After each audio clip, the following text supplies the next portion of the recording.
앞에 있는 성도님들과 이렇게 한번 인사드렸으면 좋겠습니다. 성도님 뵙기만 해도 은혜가 됩니다. 뵙기만 해도 은혜가 됩니다.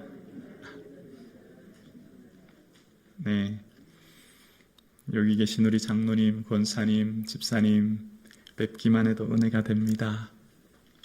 아멘이시죠? 네, 우리의 인생살이가 힘들고 지친 이유 중에 하나는 바로 갈등의 문제일 것입니다. 나와 생각이 다르고 가치가 다른 사람들과 갈등으로 우리를 지치게 합니다. 생각이 다른 사람끼리 모여 그 주장이 부딪히니 마음이 상하게 되어 그 상한 마음이 좀처럼 풀리지 않는 것을 우리는 경험하게 되어집니다. 어쩌면 오늘 그 예루살렘 교회가 만난 문제가 바로 이런 갈등의 문제 아니었습니까? 할례를 행하여만 구원 얻는다. 아니다. 은혜로 구원 얻는다. 그것 때문에 다툼이 일어나고 충돌이 일어나게 되어 이제 그 회의가 열리게 된 것입니다. 오늘 그 회의에 대한 그 갈등에 대한 문제의 해답이 오늘 본문에 기록되어 있습니다. 오늘 말씀이 우리 인생의 모든 묶임에서 풀림을 경험하고 갈등에서 평안을 누리는 그런 말씀이 되어지기를 주의 이름으로 축원합니다. 오늘 본문에 함께 모인 성도들이 모여서 회의를 엽니다. 그 갈등의 해결책이 오늘 본문에 나오는데요. 한마디로 말하면 말씀입니다. 말씀이 결국 갈등을 다 푸는 해결점이 되었다라는 거예요. 조금 더 구체적으로 말하면 베드로가 성령으로부터 체험한 말씀, 직접 경험되어진 말씀과 야고보를 통하여 구약의 말씀이 결국 그 갈등을 푸는 열쇠가 되었다라고 하는 것입니다. 갈등을 푸는 중요한 해답이 베드로의 삶으로 체험되어지고 경험되어진 그 성령 하나님으로부터 받은 말씀과 아모스서라고 하는 구약의 선지자를 통해서 주신 근거한 말씀이 오늘 예루살렘 교회의 그 위기, 갈등과 분열의 위기를 해결하는 말씀이 되었음을 보게 되어집니다. 그리고 그 말씀에 대한 권위를 예루살렘 교회는 인정하게 되었고 그 인정으로부터 모든 갈등이 다 해결되어진 것을 본문이 기록하고 있습니다.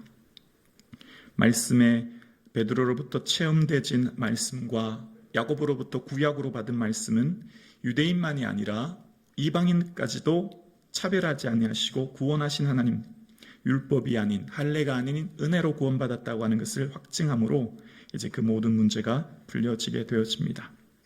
오늘 본문에 먼저 베드로는 자신이 성령으로부터 체험한 말씀을 가지고 일어서서 그들에게 선포하기 시작합니다.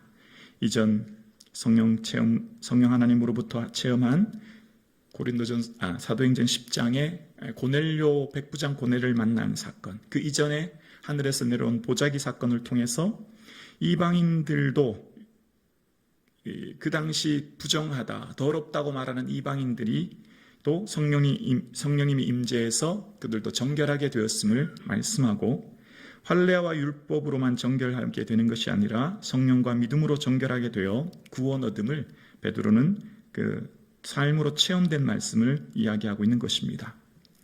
사랑하는 성도님, 말씀은 내 삶으로 경험되어지는 겁니다. 말씀은 그 말씀을 듣고 또한 순종하고 내 삶으로 살아낼 때 그 말씀이 나에게 간증이 되는 것이죠. 말씀은 죽은 말씀이 아니라 성경에 기록된 단순한 말씀이 아니라 살아있는 말씀이 되어 내 삶의 경험이 되어지고 그 말씀이 내 삶에 구체적으로 역사하는 말씀이 되는 줄로 믿습니다. 살아계신 하나님의 말씀은 그 말씀을 주시는 성도들의 삶을 변화시키고 능력 있는 삶으로 이끌게 되어지죠. 베드로의 체험적인 말씀은 구체적으로 그 말씀을 통해 사명을 발견하게 되었어요. 베드로는 자신이 체험한 이 말씀이 권위가 나에게 준 특권이다 생각하지 않고 오늘 내가 만난 이 문제를 풀기 위한 사명으로 인식하고 이 갈등을 풀기 위해 나를 부르셨다라고 깨닫고 고백하는 모습을 보게 되어집니다. 성령 하나님을 통하여서 주신 그 말씀은 오늘 이 예루살렘 교회가 만난, 이 공동체가 만난 문제를 풀기 위해 주신 사명으로 그는 생각했고, 그래서 그는 이 문제에 대해서 모른 척하거나 회피한 것이 아니라 이 문제를 해결하기 위해 직접 내 문제로 끌어안고 나서서 온 성도들 앞에 그 자신의 경험을 이야기하고 있는 것을 보게 되었습니다. 그래서 오늘 7절에 베드로는 이렇게 이야기합니다. 오늘 본문 7절입니다. 많은 변론이 있은 후에 베드로가 일어나 말하되 형제들아 너희도 알거니와 하나님이 이방인들로 내 입에서 복음의 말씀을 들어 믿게 하시려고 오래전부터 너희 가운데서 나를 택하시고, 오래전부터 나를 택하신 이유가 있다는 거예요. 베드로가 자신의 삶 전체를 돌아보니 오래전 예수님이 나를 부르시고 또 오순절 성령 강림을 경험하게 하시고 또 고넬료 백부장 고넬을 만나게 하신 오래전부터 나를 택하신 이유를 이제 그는 깨닫게 되었다는 겁니다. 무엇을요? 이방인들도 예수 믿게 하시려고. 그러니까 베드로는 자신의 과거 경험으로 오늘 현재를 문제를 푸는 것으로 인식하고 사람들에게 그것을 선포하는 것입니다. 오늘 내가 왜 여기 이 자리에 있게 되었는지 알게 되었다. 그것은 바로 오래전 주님이 나를 부르셔서 이 공동체의 문제를 나의 문제로 끌어안고 풀게 하시려고, 나와 상관없는 문제가 아니라 이 공동체 전체가 만난 문제는 내 문제로 끌어안게 하시고 나의 삶의 경험, 과거의 경험은 오늘의 이 문제를 풀게 하려고 주신 것이다 라고 베드로가 고백한 거예요. 그래서 베드로의 삶 가운데 경험되어진 그 은혜가 오늘 나의 삶의 갈등을 푸는 것으로 인식하고 갈등 앞에 침묵하지 않습니다. 교회의 충돌과 논쟁 앞에 모른 척하지 않아요. 회피하지 않습니다. 직접 중재에 나선 것이죠. 괜히 끼어들어서 내 입장만 난처해지는 거 아닌가? 라고 생각하고 외면한 게 아니에요. 주님께서 경험하게 하신 지난날의 모든 경험, 성령 하나님을 통하여 주신 그 체험은 오늘 내가 만난 이 공동체를 문제를 풀게 하시려고 그 모든 갈등을 푸는 중재자로 나를 세우셨음을 기억하고 직접 일어나서 고백하게 된 것이죠. 하나님께서 저와 여러분의 삶을 오늘 여기까지 인도하신 것, 그리고 그 수많은 과거의 경험, 하나님과 함께 하셨던 삶의 은혜의 체험이 오늘 이 자리에 있게 하시고 오늘 여러분이 만난 그 문제를 풀게 하시려고 그 과거의 경험을 허락해 주신 줄로 믿습니다. 아멘이시죠? 오늘 저와 여러분이 삶에 만난 그 문제, 삶의 자리, 여러분이 어떤 삶의 자리에 있든지 그 삶의 자리에서 살아가는 모습은, 그것은 바로 이때를 위한 믿음이다.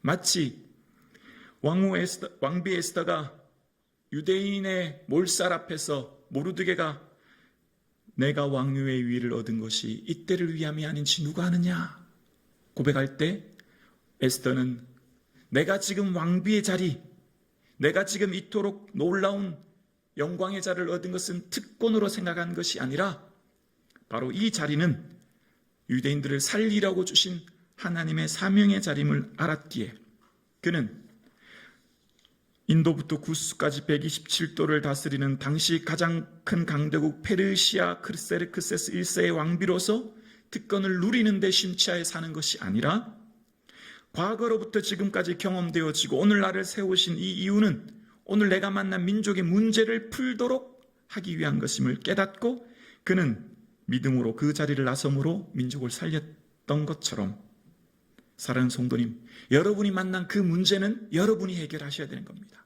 지금 여러분이 삶의 자리에서 만난 그 문제는 여러분이 그 문제를 해결하도록 주님이 중재자로 나서도록 세워주신 거예요. 누군가 하겠지가 아니에요. 누군가 지혜 있는 사람, 힘 있는 사람, 능력 있는 사람이 하겠지가 아니라 나를 통해 그 문제를 풀라고 그 문제의 자리로 나를 보내신 거예요. 오늘 말씀을 전하는 저의 인생길, 어려서 태어나서부터 초등학교, 중학교, 대학 생활, 또 과거 군대를 제대하면서부터 수많은 교회를 사역하며 사역한 것도 오늘 제가 우리 성북중앙교회를 섬기기 위해 하나님께서 준비하신 줄로 믿습니다. 그 모든 과거는 오늘 주의 일을 하기 위해 나를 택하셨고 또 오늘 주의 전을 섬기게 하신 과거의 모든 경험이 오늘 교회를 섬기기 위한 디딤돌이 된 것이죠. 그래서 혹 우리 성북중앙교회 공동체가 만난 기쁘고 즐거운 일뿐만 아니라 슬프고 어려운 일도, 즐겁고 좋은 일뿐만 아니라 힘들고 어려운 일도 나를 통해 그 문제를 끌어안고 풀라고 주신 것이죠. 사랑하는 성도님, 지금 여러분 앞에 갈등이 보이진 않습니까? 여러분 앞에 어떤 문제가 보이진 않습니까? 여러분이 삶의 자리에 큰 갈등으로 어려워하는 사람이 보이지는 않으신지요? 그냥 모른 척하고 외면하고 누군가 하겠지가 아니라 내가 하나님께서 세우신 평화의 도구로 나를 세우셨고 그 갈등 앞에서 예수님께서 이 땅에 오신 것이 중간에 막힌 담을 허시기 위해 오셨듯이 우리도 예수님 마음에 헤아리신다면 오늘 저와 여러분이 그 삶의 중재자의 삶을 사실 수 있기를 주의 이름으로 축원합니다. 누군가의 중재자로 사는 것도 중요하지만 또한 저는 그런 생각을 해요. 내가 먼저 내 마음에 불편한 사람이 있으면 손을 내밀어야 되지 않겠나. 나를 여기까지 인도하신 하나님의 은혜로 내가 여기까지 서 있다는 것을 고백한다면 오늘 나를 여기 서게 하신 것은 하나님의 은혜라고 생각한다면 내가 먼저 손 내미는 은혜가 있어야 되지 않겠나 생각합니다. 그래서 말씀을 준비하면서 오늘 나는이라는 찬양을 생각하게 되었는데요. 함께 한번 찬양을 불러 하나님께 찬양 드리면 좋겠습니다. 내가 먼저 손 내밀지 못하고 내가 먼저 용서하지 못하고 내가 먼저 웃음 주지 못하고 이렇게 머뭇거리고 있네. 찬양 드려보겠습니다.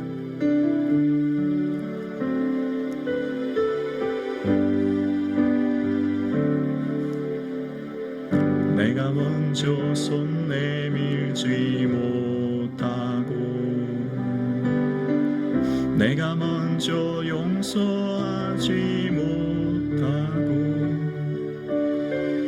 내가 먼저 웃음 주지 못하고 이렇게 머뭇거리고 있네. 그가 먼저 손 내밀기 원했고 그가 먼저 용서하길 원했고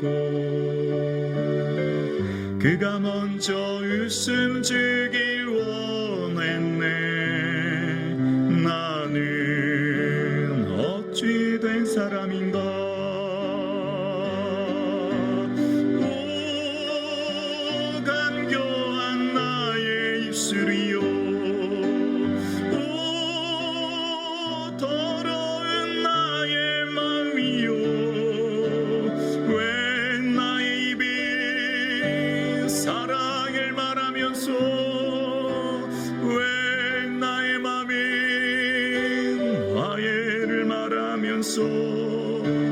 왜 내가 먼저 져줄 수 없는가. 왜 내가 먼저 손해볼 수 없는가.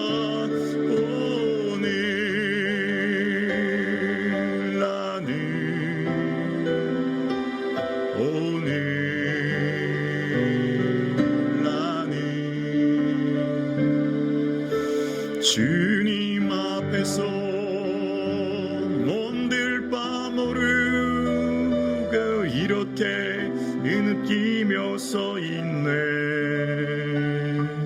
어찌할 수 없는 이 마음 주님께 맡긴 채로.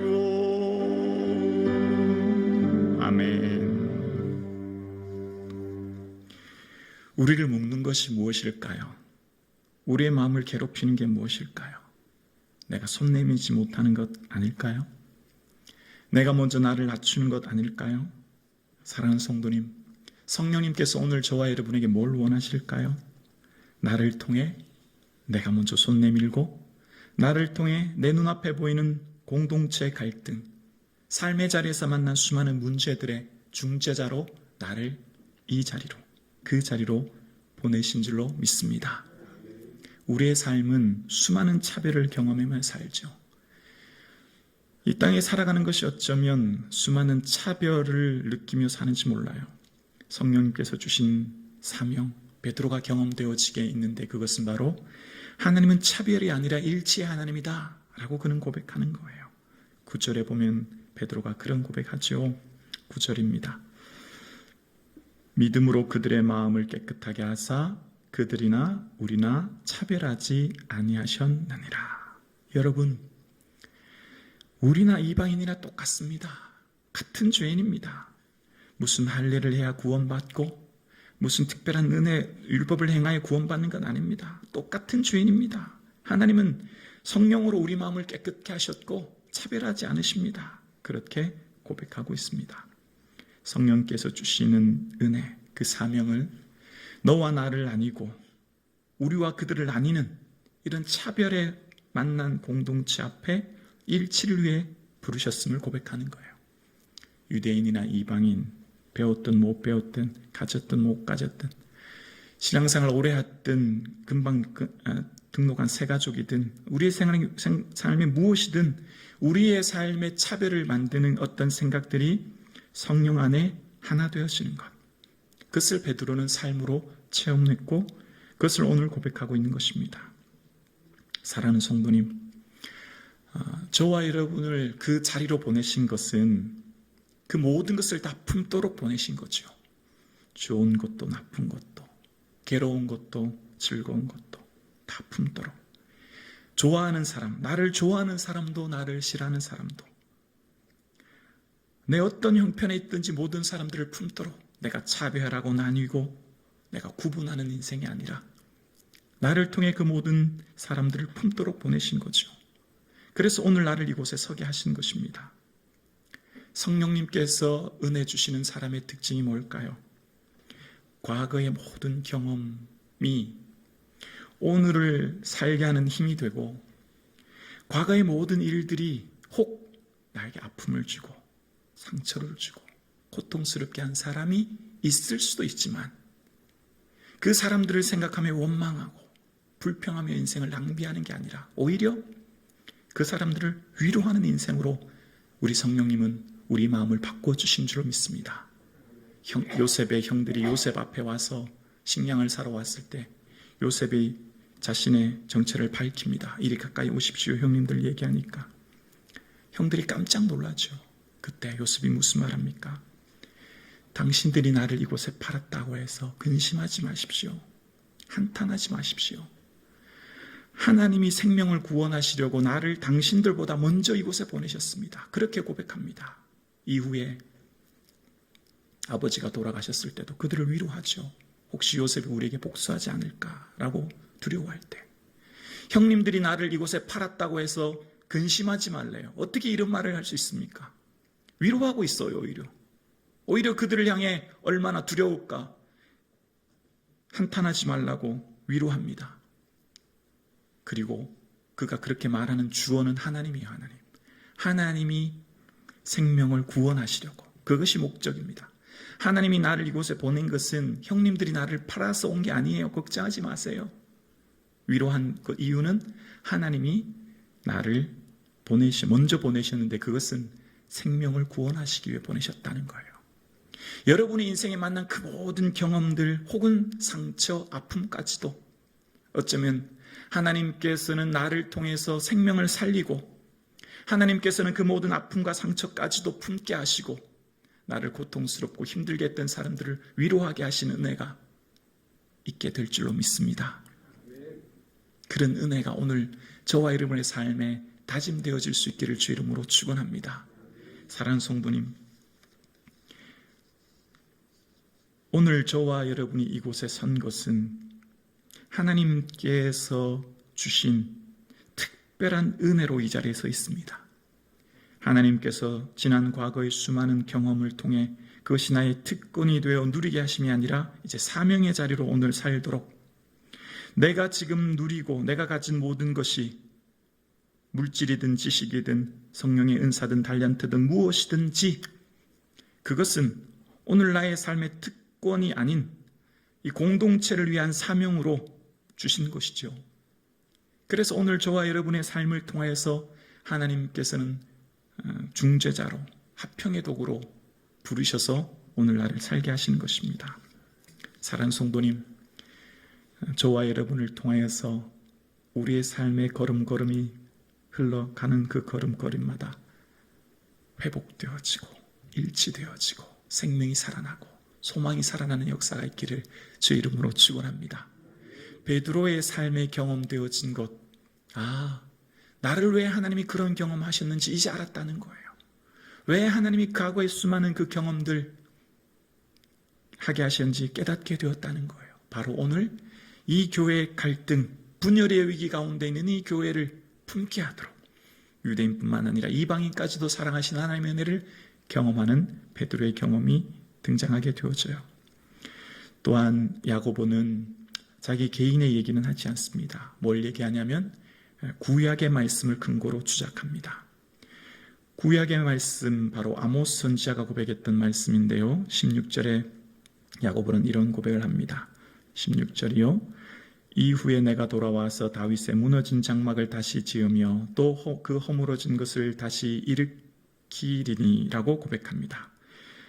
아모스 선지자를 통하여서 다윗의 무너진 왕권, 몰락한 왕권이 하나님께서 다시 일으키시고 회복하실 것인데 그것은 바로 예수 그리스도를 통하여서 성취될 것이다 라고 하면서 그것은 단순히 그 회복에 단순히 일하는 역사하는 것은 그 남은 자를 통해 유대인뿐만 아니라 이방인들도 주를 찾게 하기 위함이라고 고백합니다. 17절이죠. 오늘 본문 17절에 이는 그 남은 사람들과 내 이름으로 일컬음을 받는 모든 이방인들로 주를 찾게 하려 함이라 하셨으니, 하나님께서 장차 예수 그리스도 안에서 회복하실 그 나라는 이방 유대인뿐만 아니라 이방인들까지도 주를 찾게 하며 주님을 예배하고 주님 앞에 돌아오게 하기 위함이다 라고 이야기하는 것입니다. 하나님께서 아모스 선지자를 통해서 이스라엘 백성들, 특히 여로보암 2세 치세에, 여로보암 2세는 통일 왕국의 버금가는 가장 넓은 영토, 가장 경제적인 큰 번영을 누리는 시대를 살았지요. 그런데 참 아이러니하게도 늘 경제적인 부요가 오면 늘 오히려 항상 형식적인 종교로 빠지게 되고 사치와 향락으로 빠져서 타락하는 경우를 보게 되어집니다. 그때 하나님께서는 이스라엘 백성들을 일깨우시기 위해 가뭄이나 기근, 병충해를 통하여 그들을 징계하십니다. 징계의 목적이 있는 게 아니죠. 돌아오라고, 회복하라고. 그러나 그들은 끝끝내 돌아오지 않아 무서운 심판을 받게 됐지요. 아수르로 인하여 나라가 멸망하게 되었습니다. 하나님이 깨트리시는 거예요. 무너뜨리시는 거예요. 근데 무너뜨리시는데 목적이 있는 것이 아니죠. 이후에 남은 자를 통해 다윗의 무너진 장막을 회복시키시고 예배를 회복시키셔서 모든 이방인들까지도 주를 찾기 위한 것이다 라고 이야기합니다. 야고보의 말씀의 핵심은 회복이 있는 것입니다. 하나님은 징계하는 하나님이 아니라 회복해 하시는 하나님이다 라고 하는 것을 이야기하고 있는 것이죠. 그러면서 그 회복의 대상들이 모든 이방인들까지 품게 하도록 너희들을 하나님의 거룩한 제사장으로 나라로 부르셨다라고 하는 것입니다. 오늘 우리를 부르신 이유는 우리만을 위한 믿음과 은혜로 사는 것이 아니라 우리의 삶을 통하여서 하나님의 거룩한 제사장 나라, 제사장으로 나를 부르셨고 우리 교회를 부르셔서 모든 이방인들까지도 모든 열방까지도 돌아오게 하고 회복하기 위해 부르신 것입니다. 그래서 그 회복의 자리로 나를 통하여서 하나님은 온 열방이 주님께 돌아오도록 하신 것인 줄로 믿습니다. 베드로와 야고보의 공통된 특징 한 가지가 있어요. 베드로가 성령으로부터 체험한 말씀과 야고보가 구약의 말씀을 통하여서 회복하는 말씀의 특징은 바로 깨어짐이에요. 깨어짐. 베드로는 성령 하나님을 체험을 통하여서 자신의 모든 생각이 완전히 깨어집니다. 유대인만을 위한 복음으로 생각했던 그의 모든 생각이 깨어지죠. 하늘에서 내려온 보자기 환상을 통해서 모든 이방인들까지 포함하게 하시는 하나님으로 그의 모든 생각과 가치가 깨어집니다. 그래서 모든 이방인들도 품게 하시는 거죠. 아모스 선지자를 통해서 하나님은 남유다 북이스라엘을 완전히 깨트리고 무너뜨리십니다. 완전히 그들을 흩으시는 거예요. 깨트리시는 것입니다. 성령님께서는 먼저 우리를 깨트리시는 거예요. 성령님이 임재하시면 여러분 어떤 것 생각하시나요? 표적, 기사, 환상, 능력 맞습니다. 하나님의 놀라운 은사와 능력 경험하게 되죠. 그러나 성령님은 먼저 나를 깨트리시는 겁니다. 먼저 나를 무너뜨리시는 거예요. 먼저 나를 죽게 하시는 거예요. 먼저 나의 모든 기존의 생각들을 엎으시는 겁니다. 마치 다메섹에서 사도 바울이 예수님을 만날 때 그 모든 생각이 깨어졌듯이 성령의 충만함을 받으면 내 자아가 완전히 깨어지는 거예요. 내 생각이 깨어지는 것입니다. 하나님은 나를 먼저 무너뜨리시는 거예요. 내가 완전히 비어진 상태를 만드는 거예요. 그래서 나는 날마다 죽게 되는 거죠. 성령의 충만한 암에 거하면 그런즉 이제는 내가 사는 게 아니에요. 더 이상 나는 살지 않아요. 내 안에 누가 살아요? 예수님이 사는 거죠. 성령에 충만하면 은사, 능력, 권능 그것 전에 먼저 나를 주님 앞에 완전히 깨뜨리시는 것을 경험합니다. 성령님의 인도함을 받는 인생은 이름 없는 자로 살고 남들이 속일 때 속아주고 때릴 때 맞고 조롱할 때 조롱과 놀림을 당하는 것입니다. 낮은 자로 사는 거죠.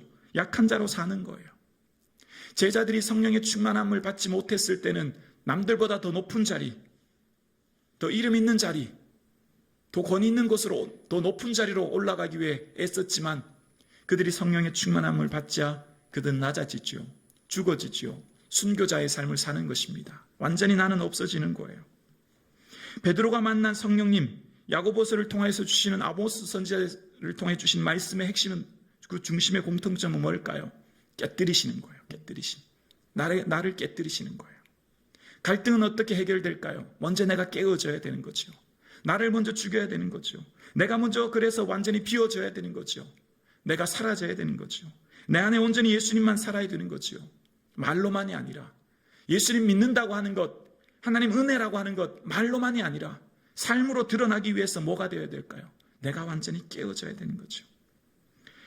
사랑하는 성도님, 오늘 저와 여러분의 삶에 좀 아프지만 좀 힘들지만 성령님 나를 완전히 깨트리시고 내가 죽고 내 안에 예수님 살기 원합니다 고백되어질 수 있기를 주 이름으로 축원합니다. 그럴 때 비로소 나를 통하여 주의 영광이 드러나게 될 것이고 그럴 때 비로소 나를 통하여 주님께서 일하시고 나를 통해 그 공동체에 만난 문제를 풀게 하시고 나를 통해 그 삶의 수많은 문제들, 어려움들이 해결되는 은혜를 우리는 경험되어질 줄로 믿습니다. 사랑하는 성도님, 예수님 더욱 사랑하기를 원합니다. 온 마음 다하여 주님 의지하기를 원합니다. 그럴 때 내 안에 예수님 살게 되어지는 은혜를 우리 모두가 경험되어질 줄로 믿습니다.